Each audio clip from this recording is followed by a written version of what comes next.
Selamat pagi semuanya.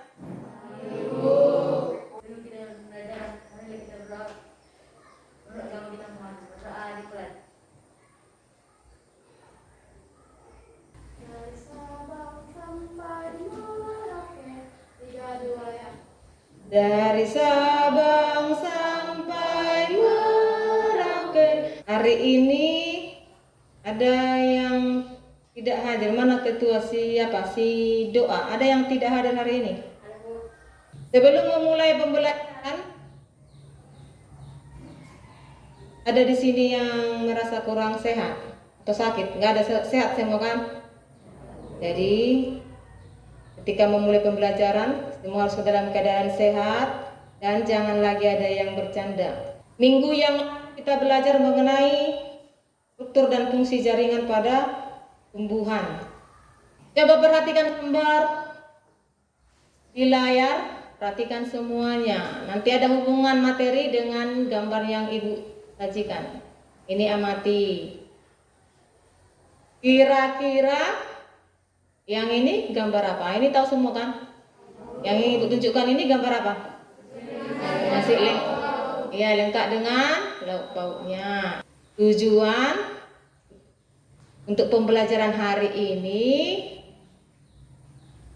tujuan yang ini. Nanti setelah mengikuti proses pembelajaran, nampak ini nak? Yang Ibu tunjukkan di layar nampak? Jadi nanti setelah mengikuti proses pembelajaran dengan kegiatan mengamati gambar, tadi kan sudah ada gambar, nanti ada video tentang penyebab obesitas, nanti ada hubungan antara nutrisi dengan obesitas. Lalu nanti kalian akan mengerjakan LKPD. Setelah itu nanti diharapkan peserta didik, dalam hal ini peserta didik adalah anak-anak ibu yang ada di sini, yang 15 orang, karena tadi 1 orang sakit. Nanti dapat mengidentifikasi jenis-jenis nutrisi yang dibutuhkan oleh tubuh. Lalu yang kedua nanti dapat menjelaskan fungsi nutrisi bagi tubuh. Kemudian yang ketiga dapat menganalisis jenis nutrisi dalam makanan dan hubungannya dengan gangguan sistem pencernaan pada manusia. Dalam hal ini, karena gangguan sistem pencernaan manusia itu banyak, dalam hal ini kita hanya membahas obesitas saja. Nanti ada hubungannya. Jadi selama proses pembelajaran, Ibu akan menilai dari nanti ketika kau berdiskusi ada nilai tersendiri. Jadi siapa yang aktif, siapa yang tidak aktif. Ini sebagai tes awal sebelum masuk kita ke pelajaran hari ini. Kita masuk ke pengertian daripada nutrisi terlebih dahulu.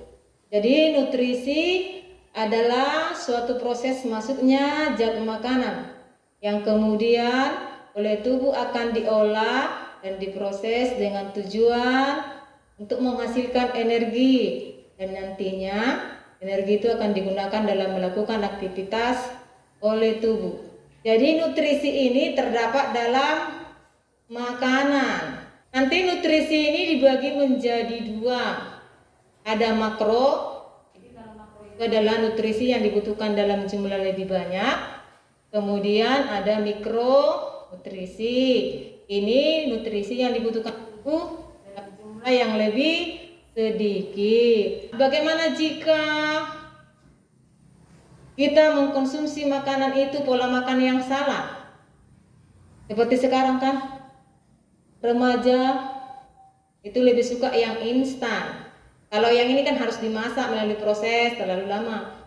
Kalian di sini kan suka jajan makanan yang instan, yang cepat saji. Apa masalahnya kalau kita makan tidak teratur? Apa yang akan terjadi? Yang ini. Apa yang terjadi jika pola makan kita tidak teratur? Salah satunya boleh seperti ini. Yang ini. Ini adalah 2 orang anak. Gambar yang di sebelah kanan yang sebelah kanan dari anak perempuan ini satu usia, sama-sama usianya, tapi ukurannya ini jauh lebih besar ukuran tubuhnya daripada teman laki-laki yang di sampingnya. Ini bisa terjadi dari pola makannya. Yang ini hanya 1 piring, Yang ini ada 2, piringnya pun besar. Masalah bagaimana obesitas itu terjadi, kemudian bagaimana cara pencegahan supaya jangan terjadi obesitas. Ini sudah duduk berdasarkan kelompok. Yang sebelah kanan ibu ini kelompok 1, ini kelompok 2, lalu yang kiri ibu ini kelompok 3. Sudah berdasarkan kelompoknya kan? Jadi sekarang kita masuk ke tahap yang kedua, mengorganisasikan peserta didik untuk belajar. Dalam hal ini kalian mengerjakan LKPD. Ini kerjakan sama-sama.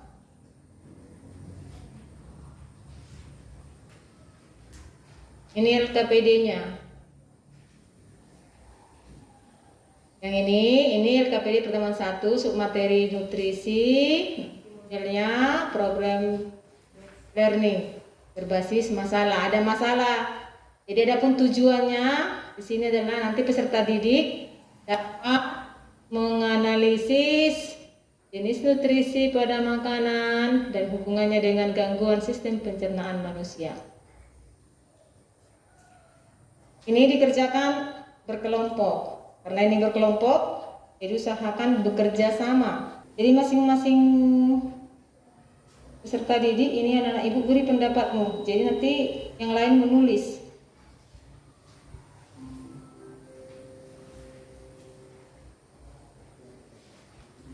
Si gonggong tadi itu kelompok berapa? Kelompok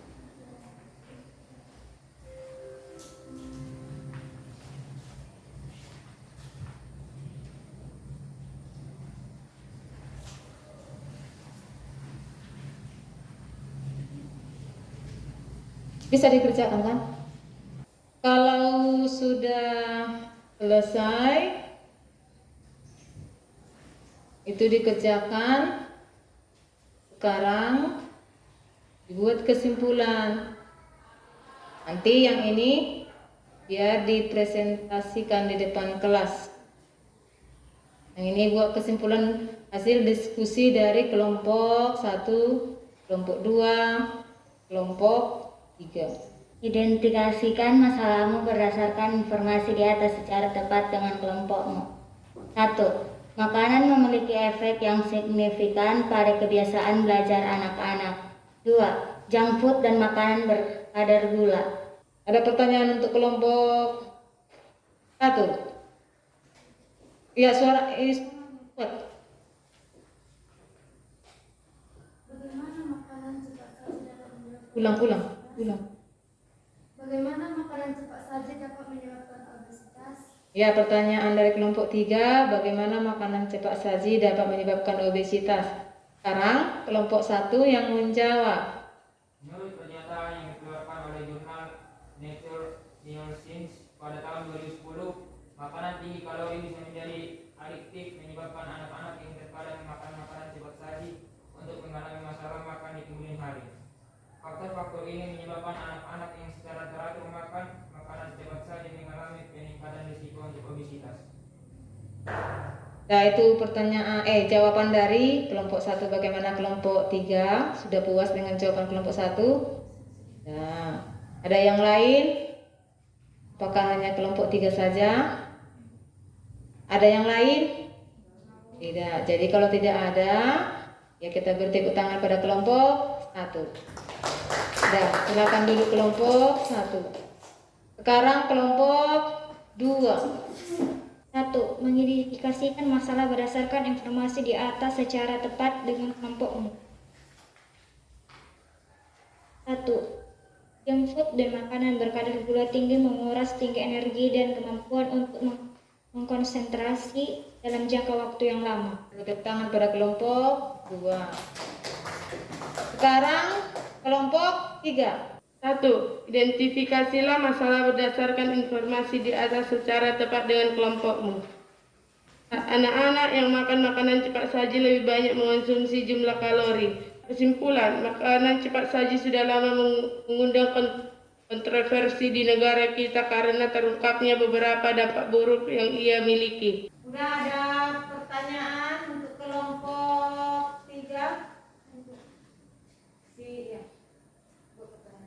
Kuat suaranya. Bagaimana cara mengatasi obesitas pada anak dan remaja? Ya, pertanyaan dari kelompok 2. Bagaimana cara mengatasi obesitas pada anak dan remaja? Ini kelompok 3, silakan menjawab pertanyaan temanmu kelompok 2. Saya akan menjawab pertanyaan dari kelompok 2, yaitu biasakan makan dengan keluarga, tidak makan sambil nonton TV, batasi penggunaan gadget, banyak makan sayur dan buah, berbanyak aktivitas di luar ruangan, biasakan selalu sarapan sehat, biasakan membuang makanan sehat dan air putih dalam rumah. Ya, itu jawabannya. Kelompok 2 sudah puas dengan jawaban dari kelompok 3. Yang lain ada yang bertanya untuk kelompok 3? Jadi kalau tidak ada, semua kelompok sudah presentasi di depan. Kelompok 1 sudah, kelompok 2 sudah, kelompok 3 sudah. Sekarang kita beri tepuk tangan untuk kita semuanya. Kesimpulan dari apa yang kita pelajari hari ini. Yang ini ada kata kunci tadi yang kita pelajari, yaitu mengenai nutrisi. Apa tadi nutrisi? Coba Grace. Nutrisi itu didapatkan dari makanan yang masuk ke dalam tubuh, ya kan? Nantinya itu akan digunakan untuk aktivitas tubuh. Kemudian jenis nutrisi tadi apa saja? Ada karbohidrat, lemak, terus ada mineral. Sekarang yang ketiga, faktor penyebab obesitas. Salah satunya adalah gara-gara apa tadi berdasarkan hasil kelompokmu? Karena makanan. Makanan apa? Karena makanan cepat saji. Jadi bukan berarti nggak boleh, tapi jangan keseringan. Makanan cepat saji yang sering kalian konsumsi itu seperti nugget, sosis, lalu mie instan. Jadi hindari mengkonsumsi terlalu sering. Sekarang cara mencegah obesitas. Coba dulu Amos. Cara pencegahan obesitas. Makan bersama keluarga, tidak membatasi penggunaan gadget, makan sayuran dan buah. Coba itu jawaban siap. Makan bersama keluarga, kurangi penggunaan gadget. Kemudian selalu sarapan. Yang lain, tambahi dulu Ayu. Makan sayur dan buah, berbanyak aktivitas di luar ruangan, biasakan selalu sarapan sehat, biasakan membawa makanan sehat dan aktivitas. Ya, jadi biasakan itu makanan sehat. Jadi kalau kalian masih sekolah, biasakan sarapan di pagi hari. Sekarang soal hostess.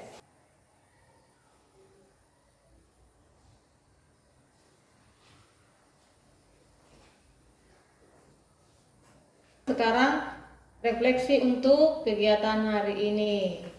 Yang ini ada pertanyaannya. Kalian lihat dulu ke layar.